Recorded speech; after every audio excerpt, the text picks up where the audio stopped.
Ladies and gentlemen of the jury, you have been seated as jurors in the case of the State versus Hot Lava Lamps, where the defendant is charged with the manufacture and sale of a defective product that has allegedly caused harm to a consumer. The product in question is a lava lamp, known for its colorful, flowing wax that simulates the effect of molten lava. As jurors, your duty is to determine whether Hot Lava Lamps is legally responsible for the injuries sustained by the plaintiff, who claims that the lava lamp purchased from the defendant malfunctioned, resulting in burns and emotional distress.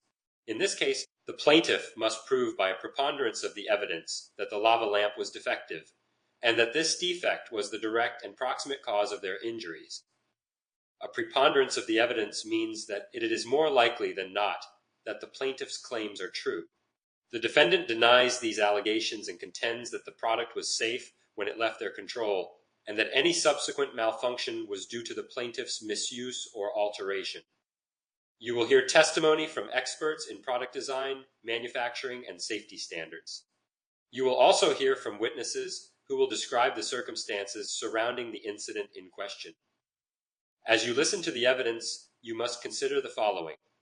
Was the design of the lava lamp inherently dangerous beyond the expectation of the average consumer?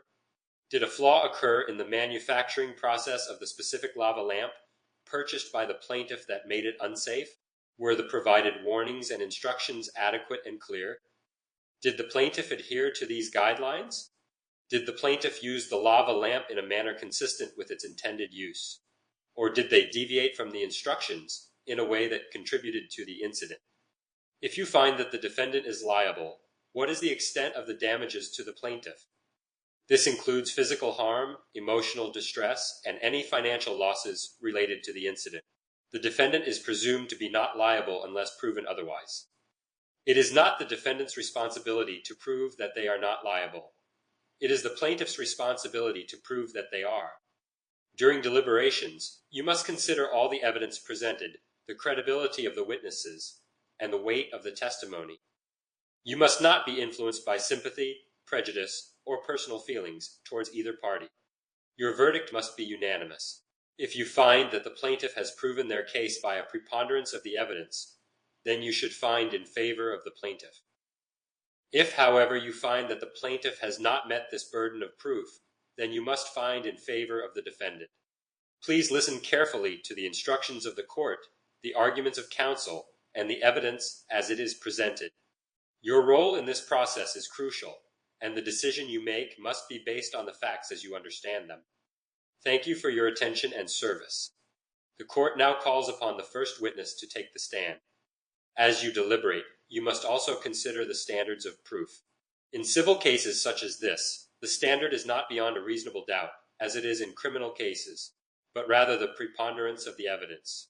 This means that you must be persuaded that the plaintiff's allegations are more likely true than not true.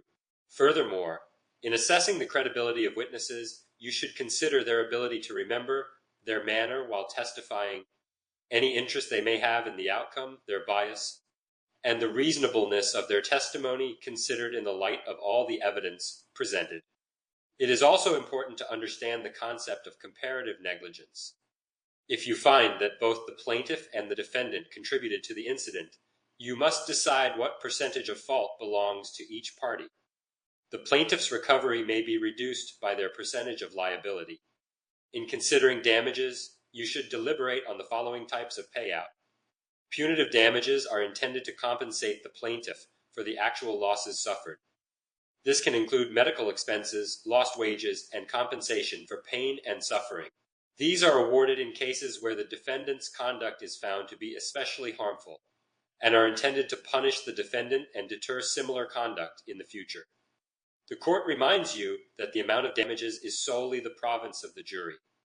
You must not engage in speculation or guesswork, but should make a reasonable estimate based on the evidence presented.